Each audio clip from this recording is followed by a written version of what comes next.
In this video, our group is going to talk about the tips of negotiating in Canada. First of all, let's get to know Canada. Canada is a country in North America that is known for its vast natural beauty, friendly peoples, and multicultural societies. It's the second largest country in the world after Russia.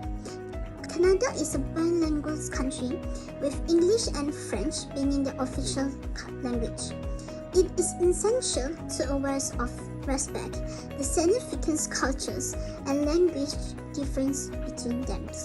Now, let's move forward with the negotiations process. Is attitude and style. To Canadians, negotiations is usually a joint problem-solving process. French Canadians may engage in aggressive debates to reach mutually agreeable solutions, focusing on both short-term and long-term benefits, with both parties responsible for reaching agreement. Canada's value cooperative negotiation styles, allowing compromise if helpful. They expected reciprocations of respect and trust, as they believe in the concept of a win-win situation. They are often very pragmatic and can be reached through compromise.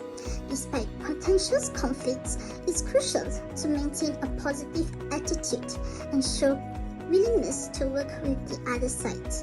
If a dispute arises, demonstrating a willingness to compromise and appealing to fairness can help in reach a resolution.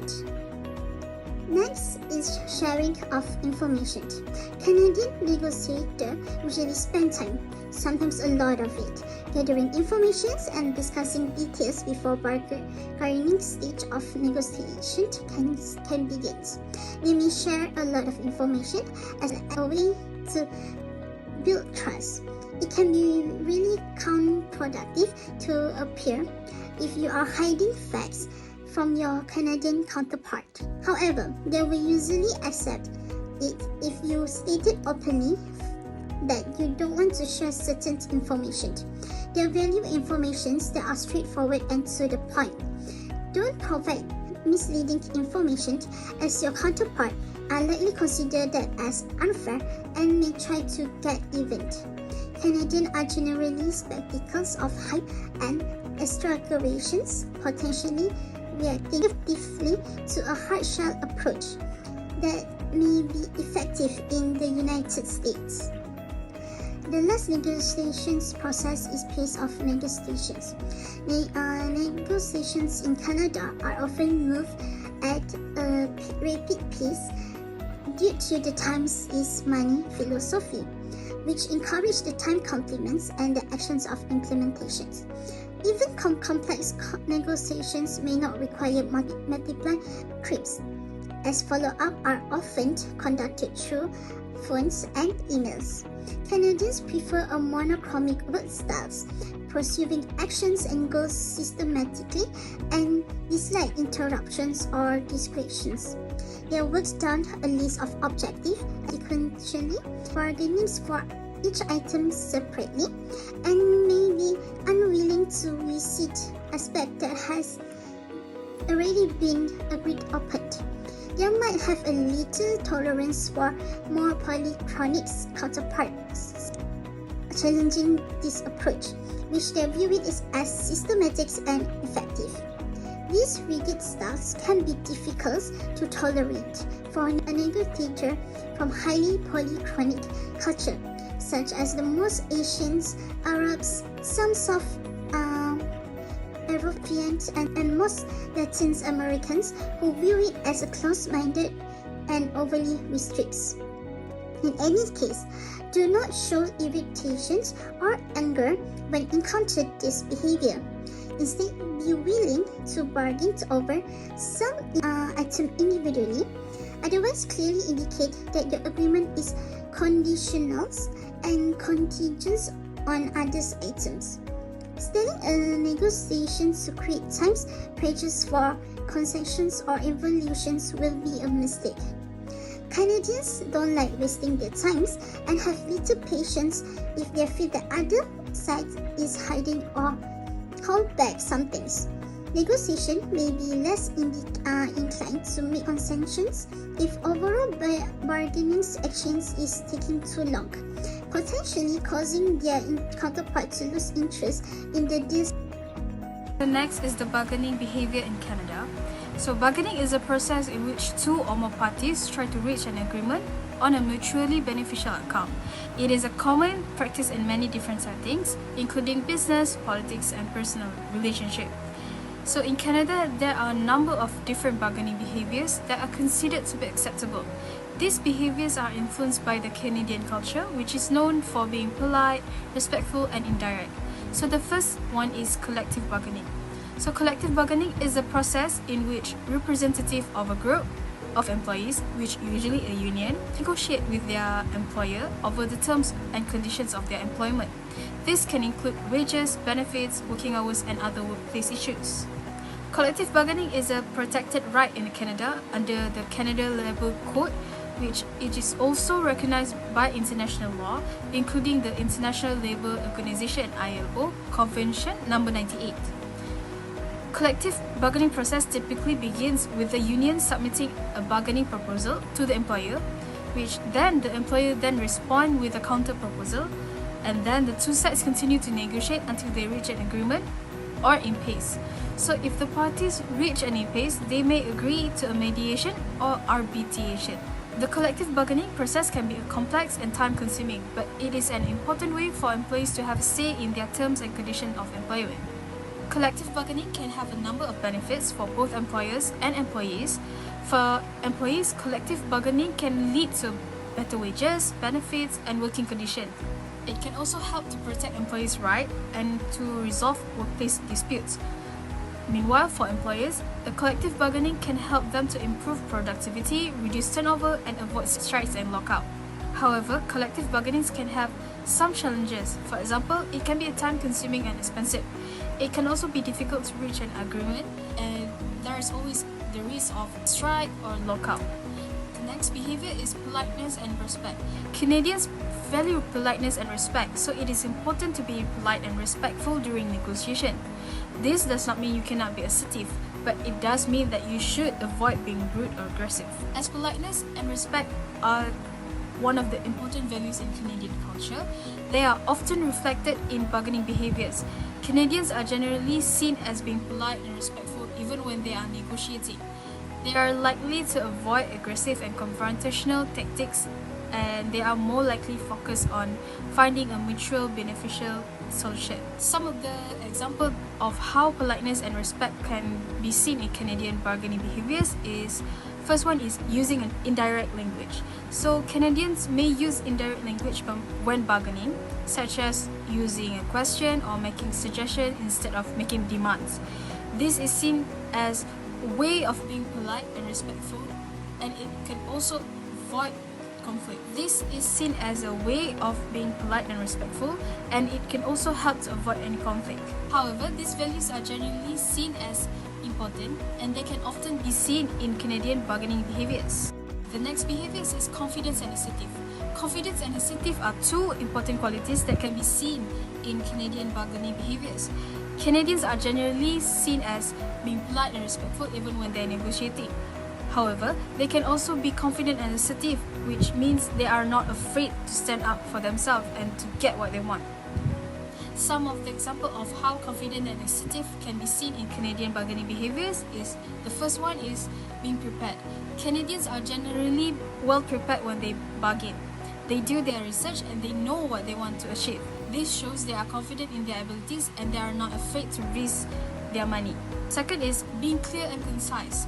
Canadians are clear and concise when they communicate with their wants and needs. They avoid beating around the bush and they go straight to the point. This shows that they are confident in their position and they are not afraid to stand up for themselves. Which, of course, not all Canadians are perfectly confident and assertive all the time. However, these qualities can generally be seen as important and also can be seen often when Canadian bargaining. The next point is decision making. So decision making is a complex process that can include collecting information, evaluating an alternative, and selecting the best course of action. It is necessary skill for success in many areas of life, including business, politics, and personal relationship. The first one is conscious-based decision making. This style of decision involves getting input from everyone involved in the discussion and then reaching a decision that everyone can agree on. This style is often used in business and organization where there is a need to build conscious and avoid conflict. Consensus-based decision-making is often seen as more democratic and a fair way to make a decision as everyone has a voice in it. It can also help to build a trust, cooperation within a group. However, it can be time-consuming and difficult to achieve, especially in large groups. Overall, consensus-based decision-making is a valuable tool that can be used to make a better decision, build trust, resolve conflict, but however, it is important to be aware of the challenges involved and use it in the right way. The second one is collaborative decision making. So this style of decision making involves working together with others to find a solution that meets everyone's needs. So this style is often used in families or other groups where there is a need to build a relationship and find a solution. In collaborative decision making, everyone involved in the decision making process has a voice. This means that everyone has the opportunities to share their ideas and perspective, and also to contribute to the decision-making process. So collaborative decision-making can be a more effective way to make decisions than other methods. This is because collaborative decision-making can lead to a better decision as everyone has a chance to contribute their ideas. It can also build a trust and cooperation within a group, and it can help to resolve a conflict. Overall, collaborative decision-making is a valuable tool and can be used to make better decisions with trust, resolve conflict.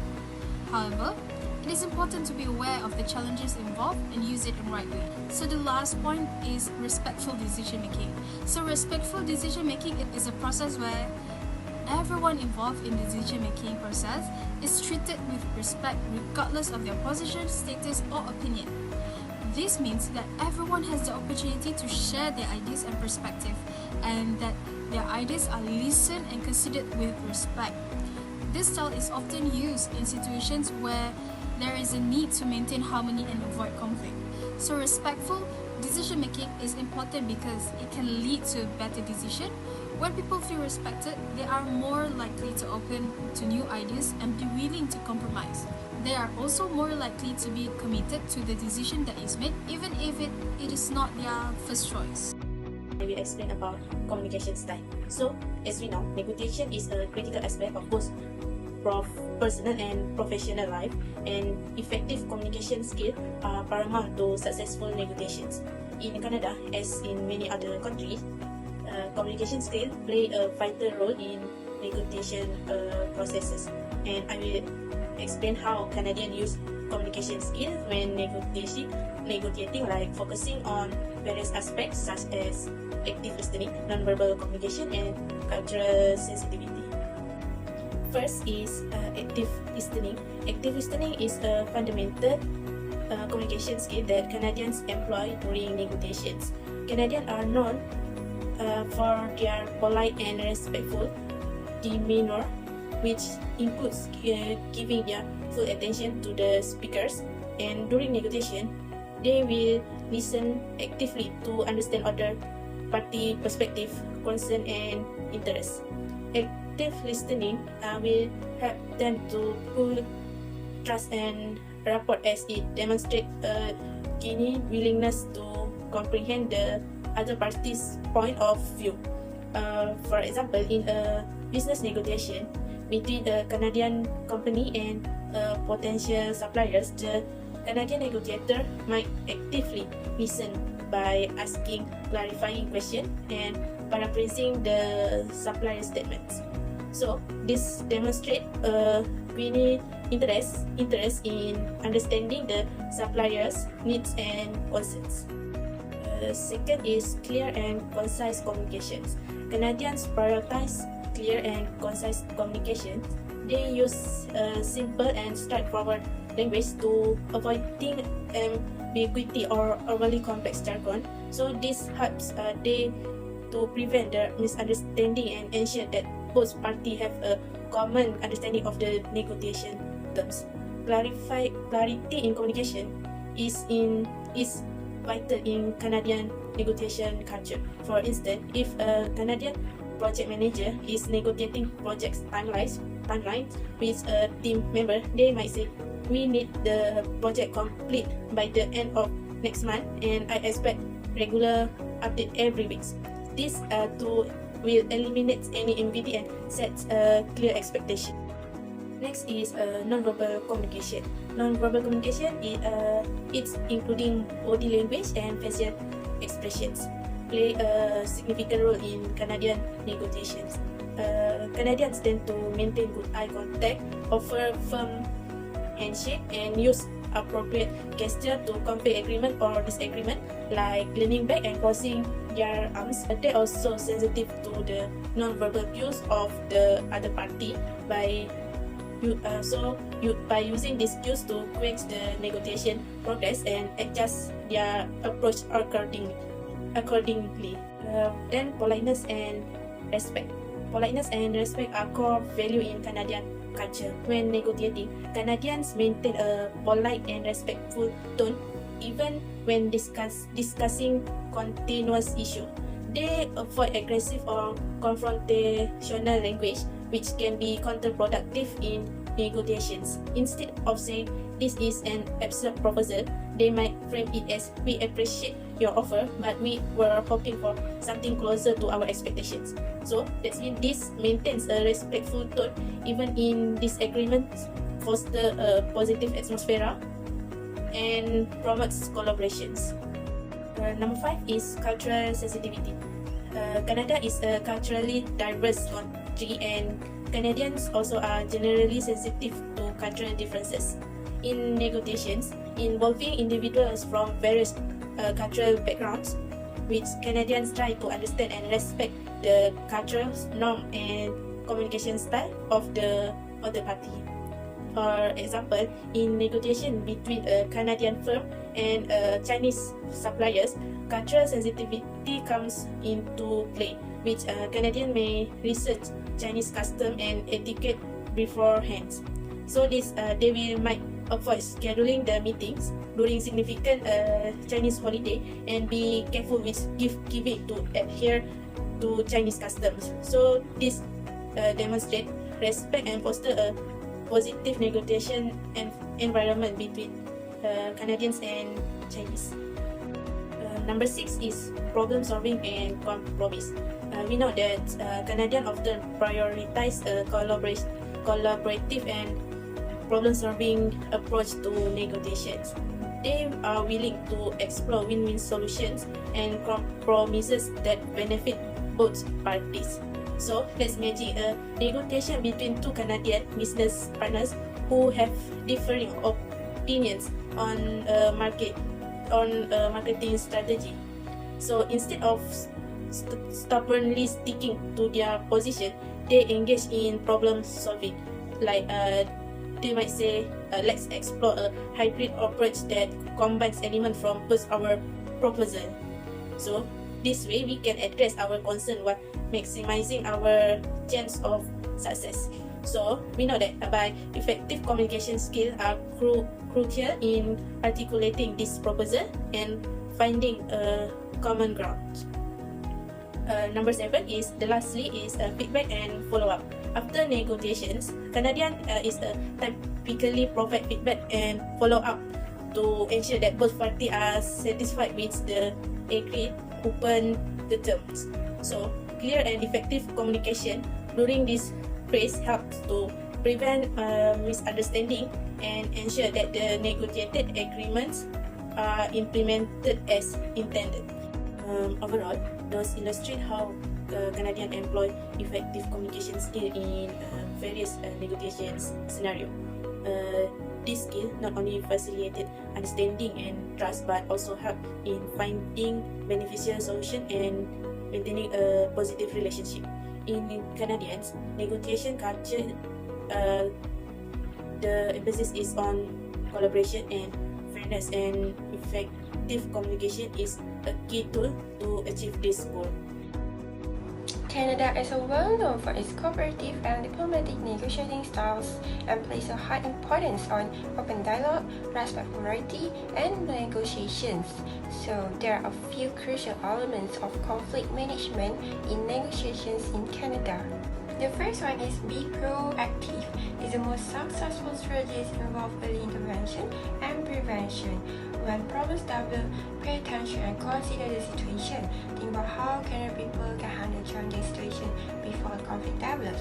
And the second one is be aware. Canadian people can turn partial argument into a clear communication, and improve procedures is made possible by approaching conflict as something that happens naturally. And the third one is aim to learn all relevant viewpoints. Every circumstances can be viewed in a variety of ways. People can consider the situation means to them, the other parties involved, and what is at stake for everyone. And then know when to seek assistance. Canadian people can improve communication and stop a conflict from getting worse by enlisting the aid of an impartial third party, like consult with others such as a conflict management practitioner for the support. And the second last one is take action. Make use of the resources and knowledge to take action. This might include seeking conflict therapy to help people develop or improve their conflict management skills, setting aside time to prepare for a challenging meeting, or even getting ready for a late conversation. And the last one is initiate dialogue. Start a conversation by paying attention and offering queries. Parties will be better able to solve the main problem and gain a better knowledge of what is preventing dialogue as a result. To sum up, professional, respectful, and flexible qualities are a must for negotiation to be successful in Canada. People can successfully negotiate and establish enduring bonds with Canadian people by getting to know Canadian culture, standards, and commercial practices. Keep in mind that while this suggestion offers several options for bargaining in Canada, personalities and even methods may be differ. Flexibility and adaptability are key when navigating business negotiations in any cultural context.